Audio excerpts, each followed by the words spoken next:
Olá, sétimo ano! Vamos começar mais uma aula de produção textual, certo? Aqui no Colégio Espaço Livre. Então, vamos para mais um momento de estudo, ok? Então, para a gente iniciar a nossa aula do sétimo ano, eu estou aqui com a atividade que foi proposta para casa, certo? Uma produção, ok? Vamos explicar um pouco mais. Ela já tinha falado na aula passada, mas vale ressaltar, certo? Para você estudar, ou se você já produziu o texto, está com dúvida em alguma coisa, certo? Então, eu vou explicar mais uma vez a proposta para que você dê uma corrigida no seu texto, veja se realmente está de forma adequada como a proposta está sendo pedida, ok? Então, vamos lá.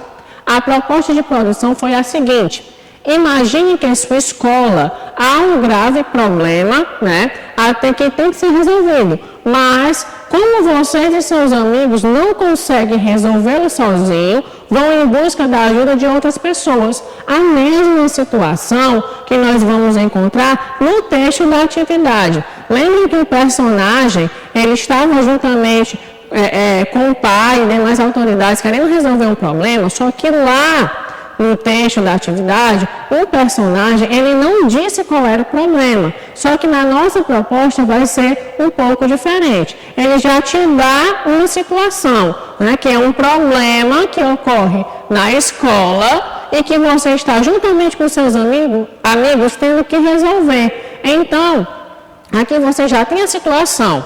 Escreva um conto, porque é o gênero que a gente estava estudando, sobre a busca de solução desse problema. Então, quem vocês estão indo recorrer para resolver esse problema?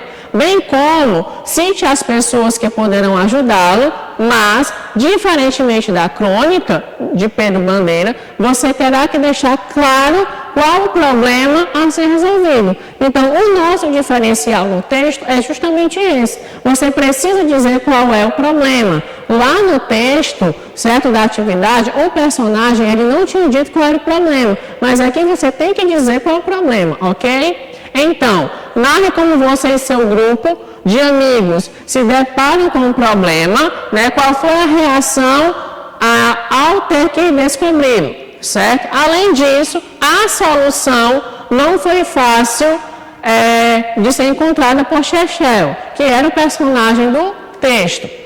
Como vocês encontraram um obstáculo muito grande na resolução? Explicite qual foi e como conseguiram superar. Então, o que vocês têm que fazer?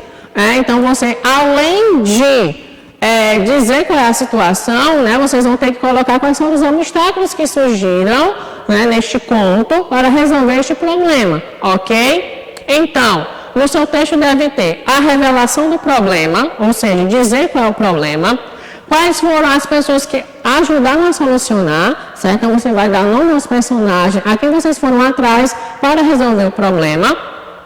Qual foi o obstáculo enfrentado, ou seja, qual foi a problemática, o encalço que aconteceu lá para resolver o problema, certo? E como conseguiram solucionar o problema, que é aí a sacada do nosso texto. Você tem que dizer qual foi o problema e como ocorreu para resolver e realmente solucionar o problema. Coisa que lá no texto da atividade, o personagem não tinha deixado tão claro qual era o problema e como é que ele foi realmente resolvido. Aqui é diferente, vocês vão construir o texto de vocês dizendo qual é o problema, lembrando que é na escola, que vocês vão ter os seus amigos participando da história. Então, a situação é outra, certo? Vocês não vão, assim, dar continuidade ao texto da atividade. Vocês vão construir o de vocês. Os personagens são outros, a situação é outra, o problema é outro e as pessoas que vão ajudar a resolver o problema também são outras.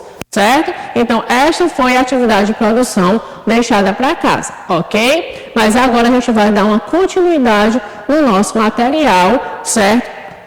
Que é a nossa unidade seguinte que nós iremos trabalhar, beleza? Então, vamos lá para o que o nosso material está trazendo, ok? Então, para a nossa aula hoje do sétimo ano, na unidade 2, capítulo 2, nós vamos trabalhar um novo gênero. A gente sai do conto e vamos trabalhar com a declaração.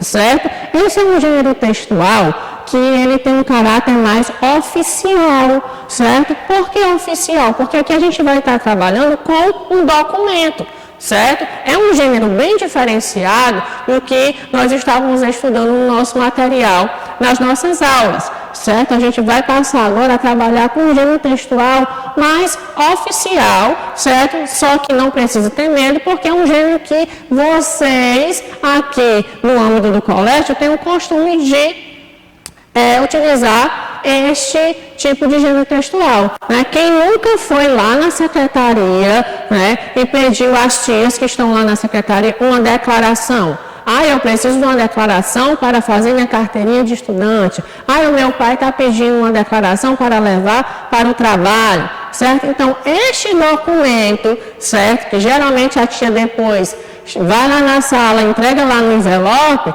né? Este documento que a gente chama de declaração é justamente um documento, um gênero textual oficial. Só que a gente hoje vai estudar, né? E ver aí como é que este texto ele é escrito, ok? Então, apesar da gente já ter um contato assim mais, né, com o gênero textual, porque a gente tem o costume de pegar uma folha de papel lá com essa declaração escrita, hoje vocês vão aprender a escrever esta declaração, ok? Então vamos lá. Um texto de valor documental, ou seja, uma declaração, ela serve como documento, certo?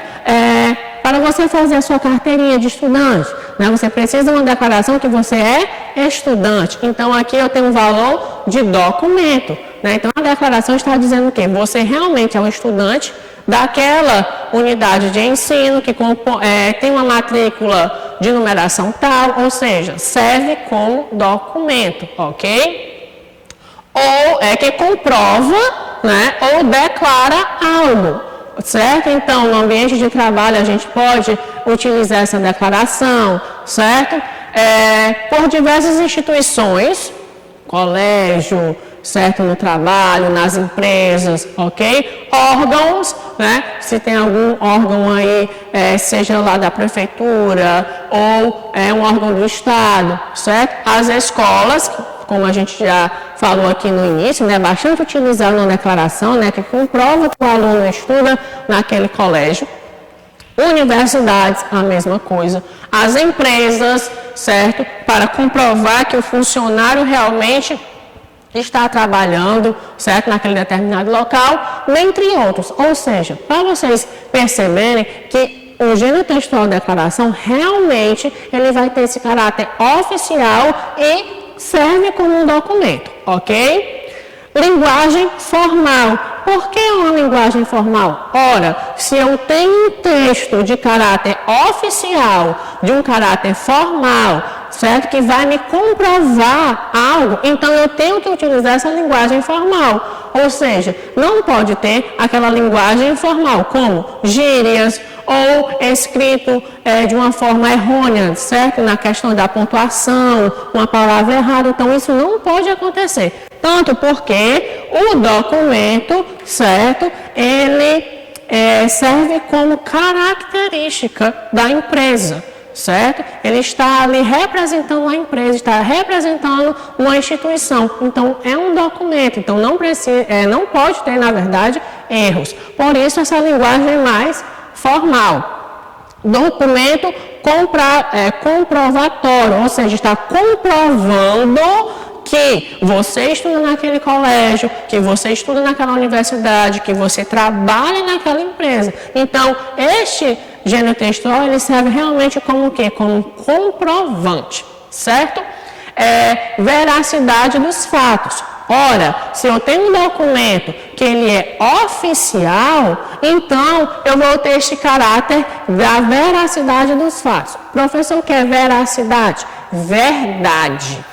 Então, se é um documento, então não pode ter o quê? Mentira.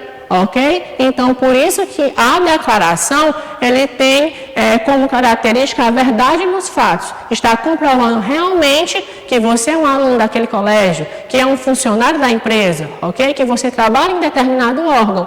Estilo padronizado, existe um padrão para esse texto, certo?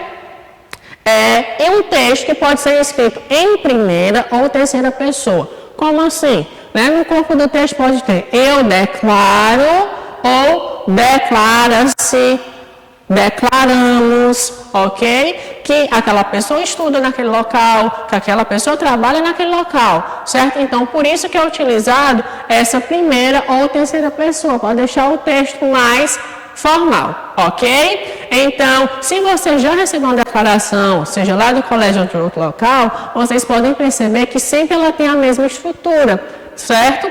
Então, vamos aqui. Então, vamos ver agora, né, como a gente vai escrever esse texto. Como fazer uma declaração, ok? Então, no título, geralmente nós vamos ter o quê? O título desse tipo de texto é centralizado acima e indica o nome do gênero, no caso, declaração. Ou seja, em alguns documentos, em algumas declarações, é especificado o tipo de declaração, certo? Mas em outros, preferem colocar somente o nome declaração centralizado, beleza? Então, vamos aqui. O corpo do texto. Aqui se elabora um texto por meio do assunto ou do tema que será abordado na declaração. Ou seja, é realmente o texto, ok? Do que é que você está declarando. Geralmente a declaração é escrita em primeira pessoa, singular ou plural, certo? Como eu já havia falado, também na terceira pessoa deixa ele bem formal, certo? Que vai ter esse tipo de início. Eu declaro para fins de comprovação. Declaramos que o aluno, né, aqui eu dei um exemplo de uma pessoa fictícia, João de Souza Pinheiro é aluno do colégio, certo? Então, cuja matrícula, tal, então vai especificar. Então, geralmente o início do texto, certo, tem esta característica. Eu declaro para fins ou declaramos ou declara-se, certo? Em seguida, local e data. Né? Depois que eu termino de fazer o meu parágrafo do corpo do texto, eu vou ter o quê? É muito importante indicar o local e a data do documento que foi redigido, certo? Então, você vai colocar o local e a data para comprovar. O texto foi escrito naquele dia, foi assinado naquele dia, ok? Note que sem a data o documento torna-se inválido, né? Então, eu preciso colocar a data, eu preciso colocar o local para realmente validar o texto, certo? Para validar o documento. Então, não existe declaração sem a data e o local, porque senão vai ficar inválido. O documento ele não vai servir para ser comprovado de nada em local nenhum. Então, os determinados locais que pedem a declaração, eles têm como característica realmente olhar se o documento tem todas essas formas. O local, a data, o dia, né, o que está sendo especificado no corpo do texto e a assinatura. O remetente ou responsável assina a declaração abaixo da data e local e, se necessário, né, inclui o cargo exercido e o carimbo da instituição, certo? Por exemplo, se for o diretor que for assinar a sua declaração no colégio, geralmente lá embaixo, onde ele assina, tem um carimbo com o nome dele, né, e dizendo qual é o cargo que ele exerce. É o diretor, é o coordenador, é o secretário, certo? Que é uma parte essencial de comprovação da declaração, ou seja, o texto foi redigido por alguém e assinado pela autoridade do colégio, ok? Então, aqui no material de vocês vão ter, né, a Declaração Universal dos Direitos Humanos. É a declaração que a gente pode dizer assim, bastante conhecida, porque ela foi feita para justamente falar sobre o quê? Sobre os direitos humanos, mas de uma forma universal, ok? Ou seja, em todo o mundo, qual é o direito do homem, né? Qual é o direito do cidadão, o que é que ele tem direito dentro da humanidade, certo? Então, aqui no material de vocês, ele vai aclarar justamente isso, ok? Então, a gente vai dar uma olhada nesse texto, certo? Então, vamos lá. O nosso material, ele coloca como característica, né, como exemplo de declaração, justamente a Declaração dos Direitos Humanos, ok? Então, vamos aqui, ó. Só para vocês verem que ela tem uma característica diferente, porque é uma declaração bem extensa, certo? Quando ela foi escrita, foi pensando em toda a humanidade, certo? A que eu expliquei a vocês, ela é de uma forma mais restrita, um texto até mesmo menor, porque é o que é utilizado no nosso meio social, certo? Então, aqui, a Declaração dos Direitos Humanos, ele vai dar, né, qual foi o ano que ela foi escrita, em 1948, certo? Foi escrita hoje na Assembleia Geral das Nações Unidas, certo? E ela vai ter aqui algumas partes, certo? Isso aqui é especificamente dessa declaração, certo? O preâmbulo, né? O que é esse preâmbulo? É dizendo qual é o texto inicial. Essa declaração é sobre o quê, né? Agora, portanto, a Assembleia Geral proclama que a presidente, Declaração Universal dos Direitos Humanos como ideal comum assim, atingido por todos os povos e todas as nações. Ou seja, está dizendo que realmente esse texto né? É comum para todos os povos e todas as nações, ok? Então, aqui ele vai dar, né, a especificidade de tudo. Aqui os artigos. Vamos pegar aqui o primeiro, né? Todos os seres humanos nascem livres e iguais em dignidade e direito. Ou seja, todo ser humano ele é igual, né? Então, ele tem o direito de quê? De nascer livre, certo? São dotados de razão e consciência e devem agir em relação uns aos outros com espírito de fraternidade. Ou seja, a gente tem o direito de nascer, a gente tem o direito de ser livre, mas também nós somos iguais perante a sociedade, certo? E vivendo em quê? Um espírito de fraternidade, um ajudando o outro, certo? Então, cada artigo desse, certo? Ele vai especificar o primeiro, o quarto, o 18, certo? Então, aqui o nosso material, ele fez um recorte nos artigos, certo? Justamente para trabalhar na atividade que vocês irão fazer, ok? Com referência a esse texto, certo? Aqui a atividade de vocês, né? É uma atividade de interpretação, certo? Vai pedir qual é a linguagem, qual é o público-alvo, certo? Então, vocês vão dar uma olhada nisso e logo mais abaixo, na nossa atividade, ele tem uma declaração, certo? Nessa declaração, é aquela que eu expliquei no início de uma forma até bem mais simples, ó, que é trabalhado em um colégio, trabalhado em uma instituição, certo? Que é justamente o que eu expliquei. Declaro para os fins e vocês aí vão completar. Qual é o nome do aluno? Você vai colocar o seu aluno. Concluiu um determinado curso, né? Qual foi o local que você fez o curso, certo? Qual é o endereço situado? Qual é o endereço, certo? Né? Aqui está dando a frequência, como eu disse a vocês, olhem, a data, certo? Então, aqui, local e data, Maranguape, e o dia que vocês vão fazer a atividade. E aqui, a assinatura do emissor, né? Aqui tem diretor-geral escolar. Né? Aí você pode pedir para o seu pai assinar, né? Ou então até mesmo você pedir para a mamãe assinar, o responsável, para colocar aqui como se fosse o diretor da escola, ou seja, aquela autoridade que está reconhecendo a nossa declaração, certo? Então, aqui esse modelo foi o que o tio explicou lá nos slides, ok? Uma boa atividade para todos vocês.